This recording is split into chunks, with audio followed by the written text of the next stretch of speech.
Chapter 9. The Role of Family and Friends in Shaping Your Habits. In 1965, a Hungarian man named Laszlo Pulgar wrote a series of strange letters to a woman named Clara. Laszlo was a firm believer in hard work. In fact, it was all he believed in. He completely rejected the idea of innate talent. He claimed that with deliberate practice and the development of good habits, a child could become a genius in any field. His mantra was, "A genius is not born, but is educated and trained." Laszlo believed in this idea so strongly that he wanted to test it with his own children. And he was writing to Clara because he needed a wife willing to jump on board. Clara was a teacher, and although she may not have been as adamant as Laszlo, she also believed that with proper instruction, anyone could advance their skills. Laszlo decided chess would be a suitable field for the experiment, and he laid out a plan to raise his children to become a chess prodigies. The kids would be homeschooled, a rarity in Hungary at the time. The house would be filled with chess books and pictures of famous chess players. The children would play against each other constantly and compete in the best tournaments they could find. The family would keep a meticulous file system to the tournament history of every competitor the children faced. Their lives would be dedicated to chess. Laszlo successfully courted Clara. Within a few years, the Pulgars were the parents of 3 young girls, Suzanne, Sophia, and Judith. Suzanne, the oldest, began playing chess when she was 4 years old. Within 6 months, she was defeating adults. Sophia, the middle child, did even better. By 14, she was a world champion, and a few years later, she became a grandmaster. Judith, the youngest, was the best of all. By age 5, she could beat her father. At 12, she was the youngest player ever listed among the top 100 chess players in the world. At 15 years and 4 months old, she became the youngest grandmaster of all time, younger than Bobby Fischer, the previous record holder. For 27 years, she was the number 1 ranked female chess player in the world. The childhood of the Bulgar sisters was atypical, to say the least, and yet, if you ask them about it, they claim their lifestyle was attractive, even enjoyable. In interviews, the sisters talk about their childhood as entertaining rather than grueling. They loved playing chess. They couldn't get enough of it. Once Laszlo reportedly found Sophia playing chess in the bathroom in the middle of the night. Encouraging her to go back to sleep, he said, "Sophia, leave the piece alone. Leave the pieces alone." To which she replied, "Daddy, they won't leave me alone." The Pulgar sisters grew up in a culture that prioritizes chess above all else, praised them for it, rewarded them for it. In their world, an obsession with the chess was normal. And as we are about to see, whatever habits are normal in your culture are among the most attractive behaviors you will find. The seductive pull of social norms. Humans are herd animals. We want to fit in, to bond with others, and to earn the respect and approval of our peers. Such inclinations are essential to our survival. For most of our evolutionary history, our ancestors live in tribes. Becoming separated from tribe, or worse, being cast out, was a death sentence. The lone wolf dies and the pack survives. Meanwhile, those who collaborated and bonded with others enjoyed increased safety, mating opportunities, and access to resources. As Charles Darwin noted, in the long history of humankind, those who learn to collaborate and improvise most effectively have prevailed. As a result, one of the deepest human desires is to belong, and this ancient preference exerts a powerful influence on our modern behavior. We don't choose our earliest habits, we imitate them. We follow the script handed down by our friends and family, our church or school, our local community and society at large. Each of these cultures and groups comes with its own set of expectations and standards. When and whether to get married, how many children to have, which holidays to celebrate, how much money to spend on your child's birthday party. In many ways, these social norms are the invisible rules that guide your behavior each day. You are always keeping them in mind. Even if they are at the not top of your mind, often you follow the habits of your culture without thinking, without questioning, and sometimes without remembering. As the French philosopher Michael de Montaigne wrote, "The customs and practices in life, in society, sweep us along." Most of the time, going along with the group does not feel like a burden. Everyone wants to belong. If you grew up in a family that rewards you for your chess skills, playing chess will seem like a very attractive thing to do. If you work in a job where everyone wears expensive suits, then you will be inclined to splurge on one as well. If all of your friends are sharing an inside joke or using a new phrase, you will want to do it too. So they know that you get it. Behaviors are attractive when they help us fit in. We imitate the habits of three groups in particular. First, the close. Second, the many. Third, the powerful. Each group offers an opportunity to leverage the second law of behavior change and make our habits more attractive.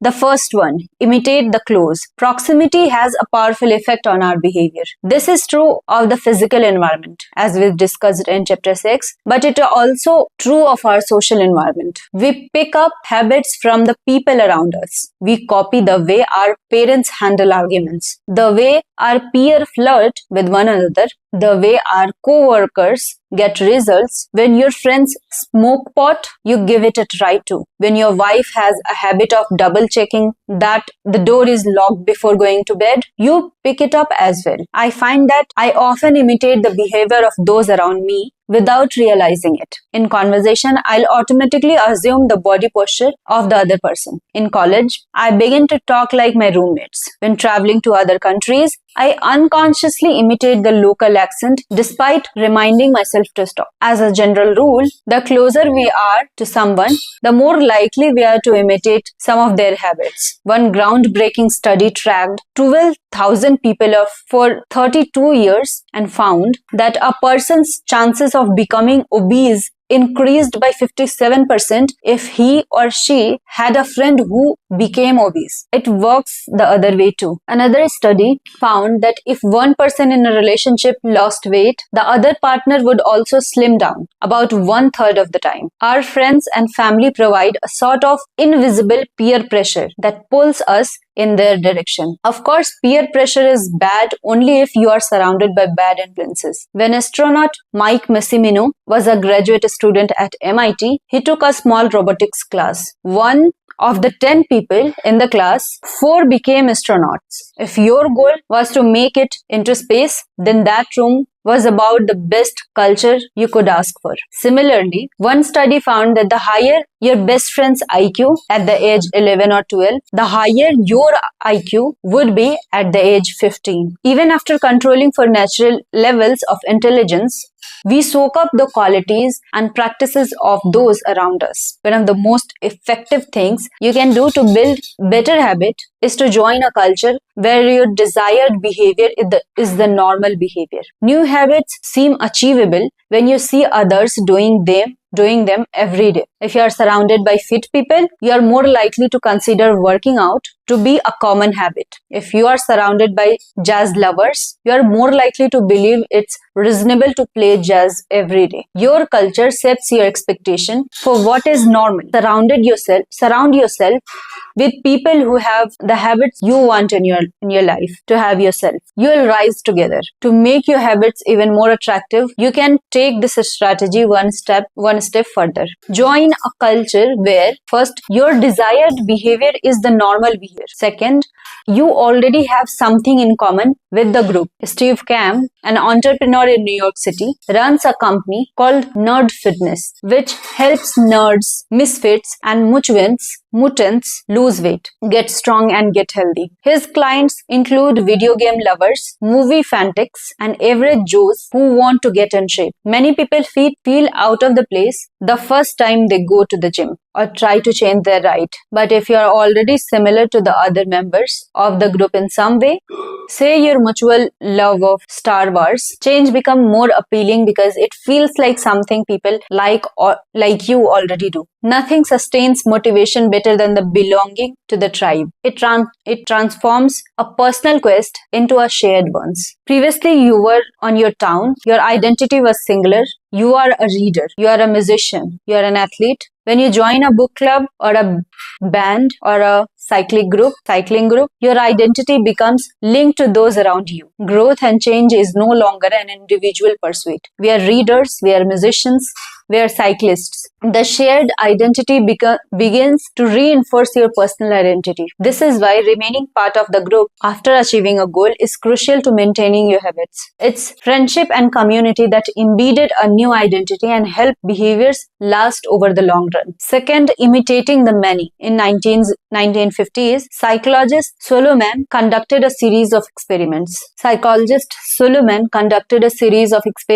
That are now taught to legions of undergrads each year. To begin each experiment, the subject entered the room with a group of strangers. Unbeknownst to them, the other participants were actors planted by the researcher and instructed to deliver scripted answers to certain questions. The group would be shown one card with a line on it, then a second card with a series of lines. Each person was asked to select the line on the second card that was similar in the length to the line on the first card. It was a very simple task. The length of the line on the first card is obviously the same as line third on the second card. But when a group of actors claim it was a different length, the research subjects would often change their minds and go with the crowd rather than believe their own eyes. The experiment always began the same. First, there would be some easy trials where everyone agreed on the correct line. After a few rounds, the participants were shown a test that was just as obvious as the previous one, except the actors in the room would select an intentionally incorrect answer.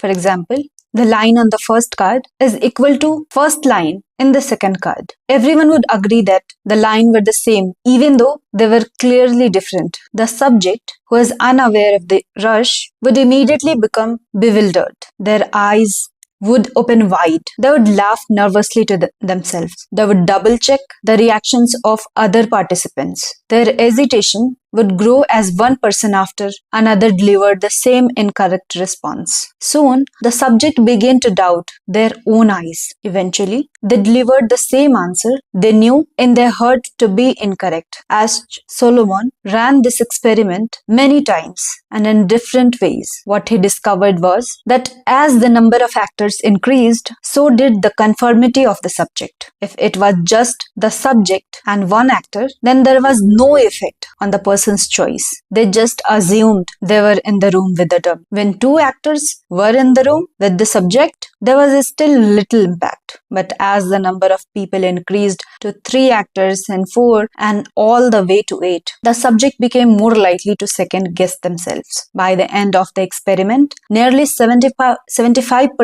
of the subject had agreed with the group answer, even though it was obviously incorrect. Whenever we are unsure how to act, we look to the group to guide our behavior. We are constantly scanning our environment and wondering what is everyone else doing. We check reviews on Amazon or Yelp or TripAdvisor because we want to imitate the best buying, eating, and travel habits. It's usually a smart strategy. There is evidence in numbers, but there can be a downside. The normal behavior of the tribe often overpowers the desired behavior of the individual. For example, one study found that when a chimpanzee learns an effective way to crack nuts open as a member of one group and then switches to a new group that uses a less effective strategy, it will avoid using the superior nut cracking method just to blend in with the rest of the chimpanzees. Humans are similar. There is tremendous internal pressure to comply with the norms of the group. The reward of being accepted is often greater than the reward of winning an argument, looking smart, or finding truth.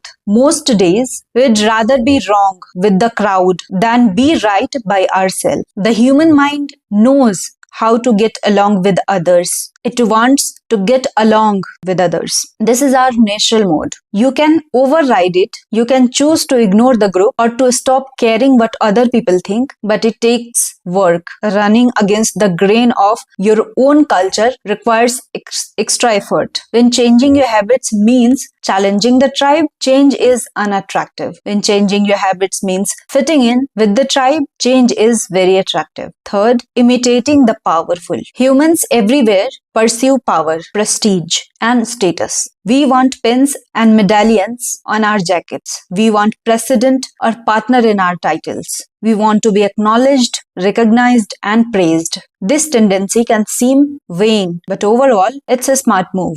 Historically, a person with greater power and status has access to more resources, worries less about survival, and proves to be a more attractive mate. We are drawn to behaviors that earns us respect, approval, admiration, and status. We want to be one in the gym who can do muscle ups, or the musician who can play the hardest chord progressions, or the parent with the most accomplished children, because these things separate us from the crowd. Once we fit in, we start looking for the ways to stand out. This is one reason we care so much about the habits of highly effective people. We try to copy the behavior of successful people because we desire success ourselves. Many of our daily habits are imitations of people we admire. You replicate the marketing strategies of the most successful firms in your industry. You make a recipe from your favorite baker. You borrow the storytelling strategies of your favorite writer. You mimic the communication style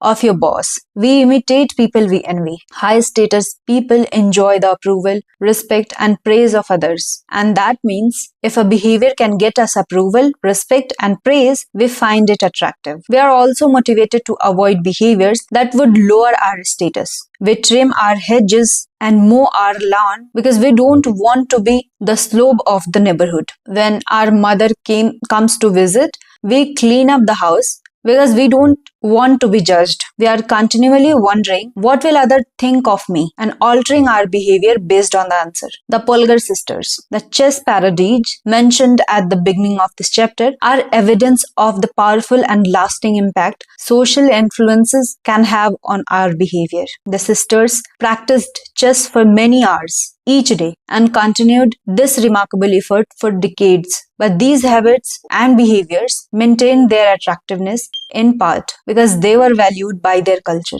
From the praise of their parents to the achievement of different status markers like becoming a grandmaster, they had many reasons to continue their effort.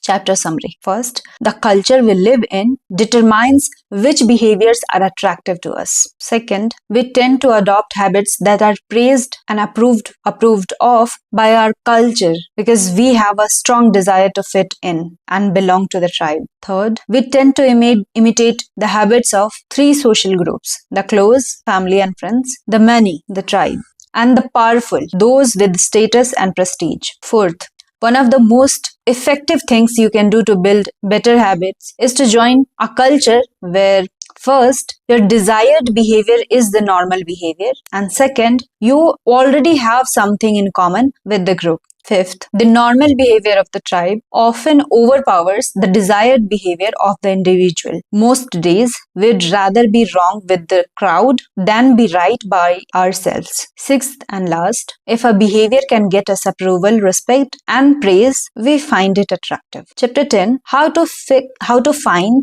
and fix the causes of bad habits. We'll listen it in the next episode.